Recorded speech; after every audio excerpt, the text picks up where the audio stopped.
Chicago might be the greatest city in America for train photography.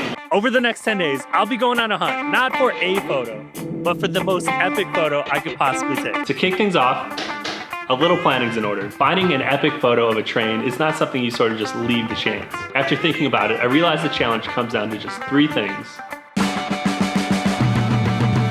If I want to maximize my shot at capturing an epic photo, I need to put myself in as many interesting situations as possible.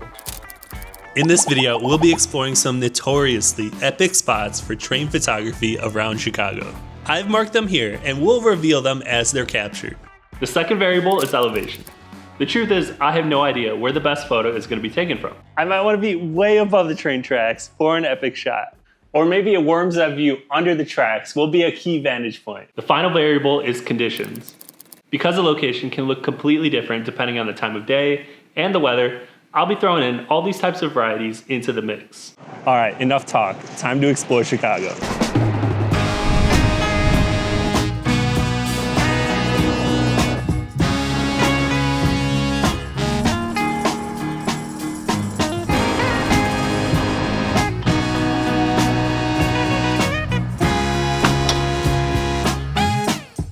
All right, so the first location I'm going to on this adventure is 600 North Clark Street.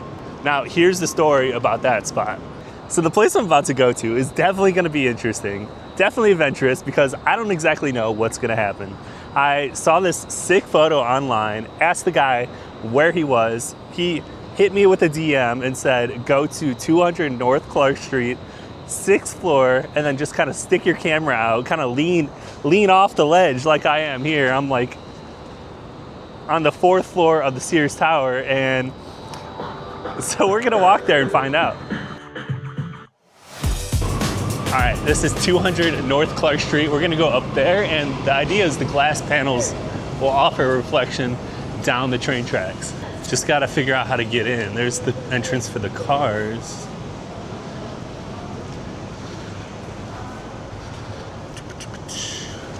Okay, we walking it. There's no guard. I was totally like way out of line to be worried about that. New problem though is I'm walking up this fucking parking garage. This definitely looks like a shit ton of mold. How crazy is this?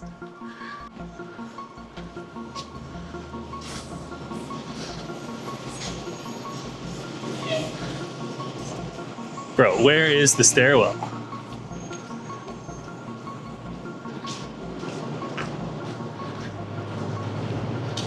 This is too crazy. Oh, there's security. Run. Oh, he's coming for me. Fuck.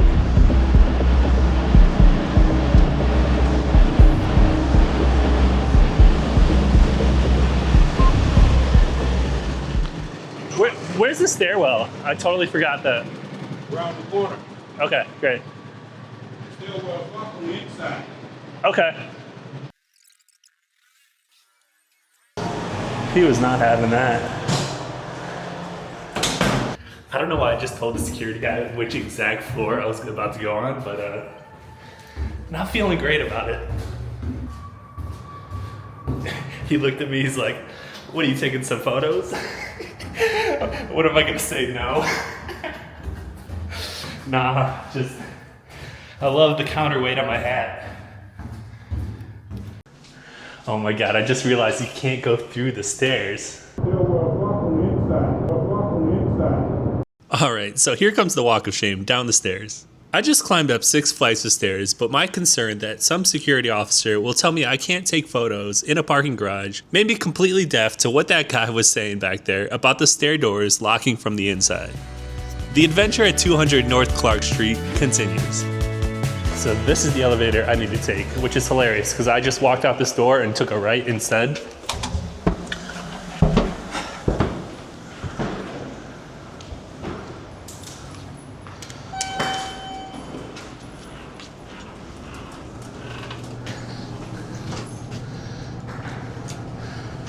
Hopefully I don't run into that dude again.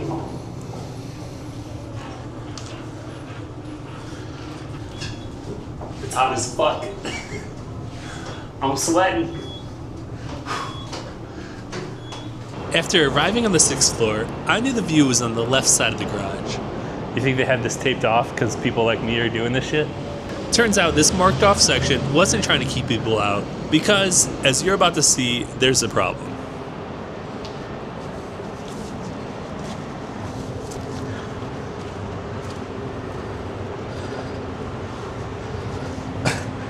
Dude, this is ridiculous.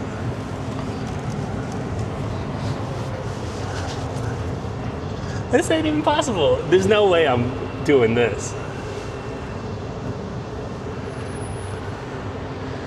Zero chance. What a bust. I wasn't going to let this stop me from capturing a sick shot of the train. So I went up even higher to the 10th floor, found this gap to shoot from, and finally captured a sick shot. With the 6th shot already snagged, the pressure is definitely lower to capture an epic shot. It sort of just feels like I'm playing with the house money from here on out. My next stop is to walk to the Wabash and Adams station. But if there's one thing photography has taught me, it's that sometimes the journey produces interesting opportunities that you might not expect. After leaving the parking garage, I found an opportunity under the train this time. I told you I would change up the elevation.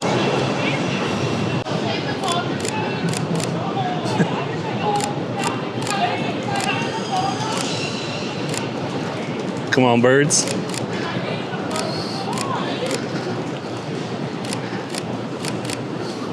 Oh, there we go, birds. Only time I'm happy to see like pigeons, because like, what else are they doing? Okay, now I'm heading to the Adams and Wabash station, another classic train photography spot here in Chicago. It's gonna be a lot easier to access than that parking garage, so it should be good. On my way, I accidentally entered the wrong train station, one station too early, at the Washington and Wabash station. But all good, because look at how amazing this wavy architecture is. Instead of immediately taking the train over to the next stop, my plan is to get to the other end of this train station and turn around for an epic shot of the architecture. I can't tell if I should line up on this blue line for the composition or if should I be at a little bit of an angle.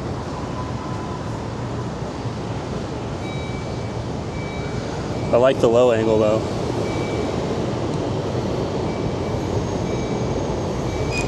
Problem is I got to catch that train and I don't think it's gonna go all the way up to me, especially with the camera.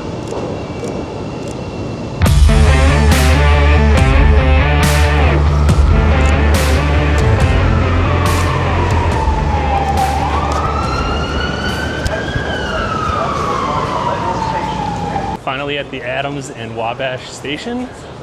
The whole reason I am coming here is because this station has a unique like land bridge up here and it allows you to capture down the train tracks.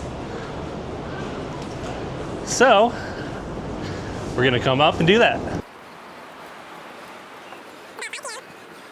We've got these nice beams of light coming through the sides, but things are in shadow down here.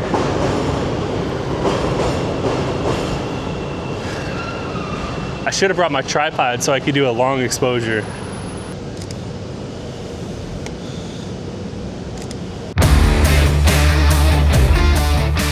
The other reason I wanted to come to Adams and Wabash station is we've got this epic location right here. And let's take a photo of that. Miller's Pub is so fucking cool, but I've never really thought to take a photo from above, so let's do that.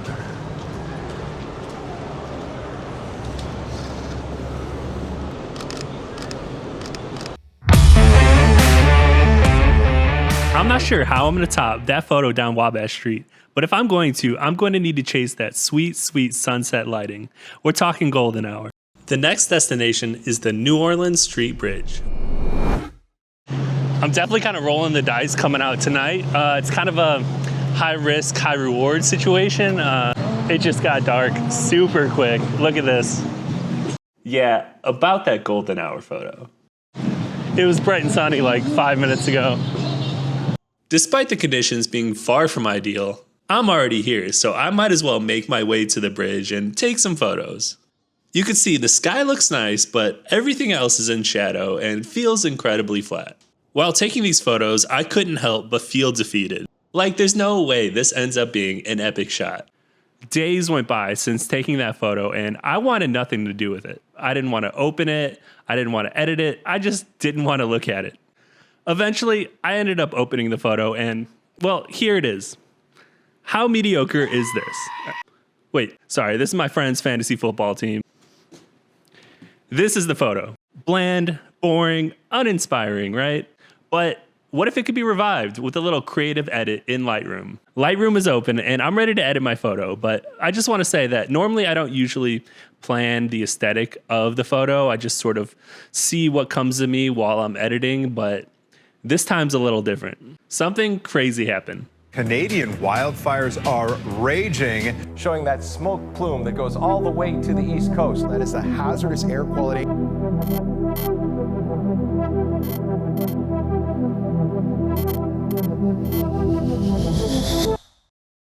Yeah, I'm inspired. Life in Chicago was a Blade Runner movie for a few days, and now I want to take that aesthetic and bring that into my own creative edit. To create the atmospheric feel of Blade Runner, I'll simply take my dehaze slider and bring it way down. Then I'll create even more softness by reducing the clarity. Next, everything seems blurry, so let's create a brush to then target our train and bring the clarity back in our subject. After that, let's draw the viewer's attention towards the center of the shot by selecting the bottom and corner areas, then reducing their exposure. We need more haze. I'll brush in areas above and below the train, reduce the haze, and then subtract from this brush so the bridge doesn't get too hazy. Okay, things are looking good, but now for the fun part. We're gonna do what's called split toning. We're gonna change the color of the shadows and the highlights. For the highlights, I'll target a teal color and then reduce its intensity. For the shadows, usually I rock with a warm tone, but here I'm gonna go with a greenish color. And that's it.